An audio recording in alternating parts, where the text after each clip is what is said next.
in the It first seems place. like the occult is the most surprising out of those. How exactly did that tie in? Yeah. Okay. So the occult piece was really fascinating. For this, I found a lot of research that had already been done by a man in Sweden who wrote his dissertation on this topic, really Mhm. on Satanism in the 17 and 1800s. And then it was published by Oxford University Press. So this isn't like slouchy research or some sort of weird, like off brand Mhm. kind of website or something that I just found. And the book is called Satanic Feminism, actually. And so it was really interesting to start digging into this man's research and then obviously starting to, I didn't rely on that alone. I did a lot of Mhm. comparisons with all kinds of other books and resources that backed it up. So in any event, the Percy Shelley is the one whom I really think is the first person to kind of create this ideal of the idealized woman who doesn't need a husband, she doesn't need children, she can just sort of be her own thing. He had this character, that this woman named Sithna, that he created in one of his poems that became kind of this icon for future feminists. Mhm. Elizabeth Cady Stanton was one of them, but he also was very fascinated by the occult. And, his wife was Mary Shelley, who wrote Frankenstein. So this is sort of in the air, this idea of creating something out of nothing, of, cobbling things together. Electricity has just sort of been discovered. There's all kinds of different ideas that are congealing in that. And he was not a good man. He was thrown out of Oxford for writing something about atheism. And then, it's just a complete cad, very much. There's just a string of broken women and dead children. I mean, this is not a good man. Um, Mhm. and so he was very involved in the occult. So that's where it started. He also really analyzed Genesis 3 and wanted Eve to be the heroine in it. So rather than saying Eve was tempted and fell, he, using ideas from Milton's poetry, he rewrote it and made Eve, suddenly she's this receiver of divine knowledge, or kind of this sacred wisdom, or whatever, however you want to articulate it. And that was another idea that was carried through, that you can see certainly in Elizabeth Cady Stanton later on as well. So that's a big thing. I think the other thing that we don't really think about too is just the amount of spiritualism that was going on in the United States. You've got, it's Mhm. post Civil War. You had 620,000 men were killed in that. You had all the, so many children did not live past the age of 2.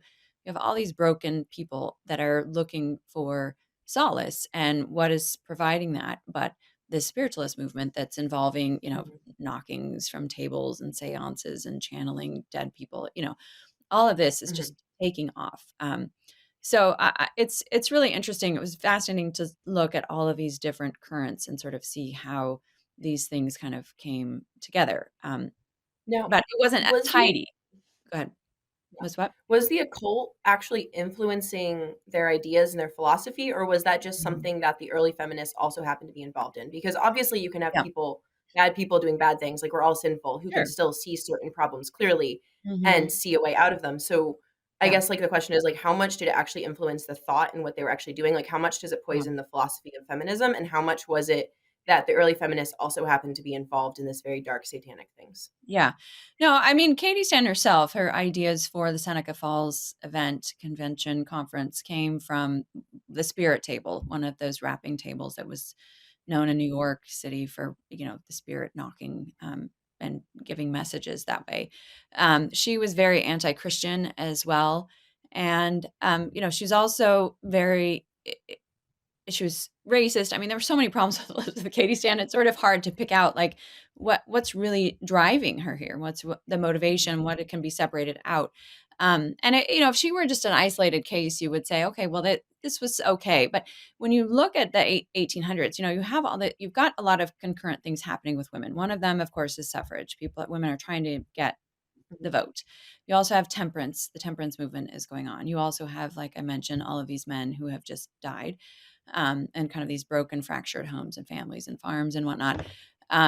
You also have the fascination with electricity. You've got, all these things are happening. So if women are calling themselves feminists, in large respect, they're being specific about it because it's connected Mhm. in a lot of ways with the spiritualism, as I mentioned, but also this sort of this free love movement that's going on. So it's kind of this twisted element that are all kind of at work.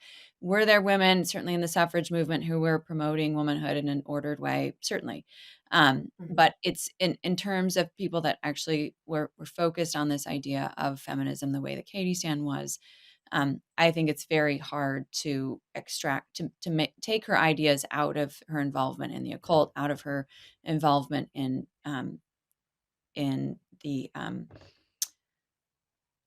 trying to get Christianity out of it, and even her book. She wrote this book called The Women's Bible, that you can still buy, and I think this is probably the biggest tell, is just how much she thought feminism had to extract itself out of the Christian ethos, out of the patriarchy, this order that God has created through Christianity, by that book. Mhm. Because in that book, it's sort of like the angry teenager if you read through it, just sort of going through and criticizing any time that men are mentioned in scripture. Um, so yeah, I would be inclined to say that there's a lot of jumbled pieces there that are very hard to take Mhm. out and say, um, you could just have these good ideas in isolation. I think the other thing that's hugely important is just to even see how much socialism and then, of course, later communism were really involved in this idea of stirring women up and making women angry and getting this consciousness raising. I mean, we think of we hear the word consciousness raising and we think it came from Mao's China or something. It actually comes from the Mhm. 1800s, and this idea that the Interesting. socialists had to stir up women. So, and then the communists built on that, obviously. And I go into this very deeply in the book. But yeah, I think Mhm. there were some very dark forces that were working together simultaneously, and it's very hard to separate them out.